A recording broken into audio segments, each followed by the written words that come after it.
ఈ అమ్మాయి దిగజారి ఇంట్లో ఉన్న పెద్దవాళ్లపై లైంగిక కేసులు 354, 354A, 509 ఇవన్నీ లైంగికకు సంబంధించిన కేసులు నాగరాజు గారు.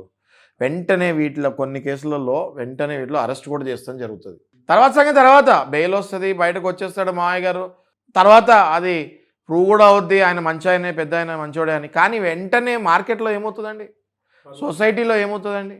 పల్లెటూరులో ఎలా ఉంటాయి నాగరాజు గారు? పల్లెటూరులో ఎలా ఉంటాయండి? ఒక ఆరేడు సందులు ఉంటాయి, ఒక 200-300 ఇల్లులు ఉంటాయి. ఒక్క ఇంట్లో ఏ చిన్న విషయం జరిగినా ఆ 300 ఇంటికి ఆ న్యూస్ 300 సెకండ్లలో వెళ్ళిపోద్దండి. మరి సిటీలో ఉన్న వాళ్ళకి తెలియదు అక్కడ పరిస్థితి ఏంటి అన్నది. సిటీలో నుంచి వెళ్ళిన ఆడపిల్ల ఒకవేళ తెలియక చేసినా ఎంత పరువు నష్టం జరుగుతుంది. ఆ తర్వాత నువ్వు పరువు నష్టం దావా వేసినా ₹1 కోటి 10 కోట్లు వెనక్కి వచ్చినా ఆ రోజు పరువు పోయింది, వస్తుందా మళ్ళీ వెనక్కి? రాదు.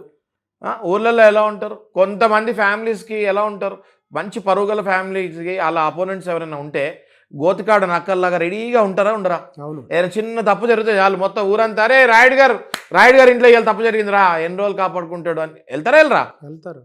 సో నేను చెప్పేది ఏంటి అంటే పెళ్ళిళ్ళు, నేను అబ్బాయిలకే మళ్ళీ హెచ్చరిస్తున్నాను నాగరాజు గారు, మీరు ఏమైనా అనుకోండి అవుట్ ఆఫ్ ద బాక్స్, ఎవరైనా ఏమైనా అనుకోండి అవుట్ ఆఫ్ ద బాక్స్. నేను ఏం చెప్తున్నాను అంటే అబ్బాయిలనే హెచ్చరిస్తున్నాను. చట్టం డెఫినెట్గా ఆడవాళ్ళకి ఎక్కువ సపోర్ట్ ఉంది. 1కి 2 సార్లు ఆలోచించి పెళ్ళిళ్ళు చేసుకోండి.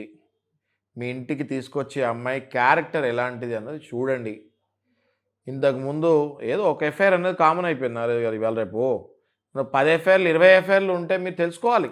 అంటే అమ్మాయి నేచరే అలాంటిది, తెలుసుకోవాలి. అలాంటి అమ్మాయిలకి మీరు దూరంగా ఉండాలి. ఎందుకంటే ఆ తర్వాత అది అలవాటు, అదొక అలవాటు, ఆ ట్రెండ్ కంటిన్యూ అవుతూ ఉంటుంది.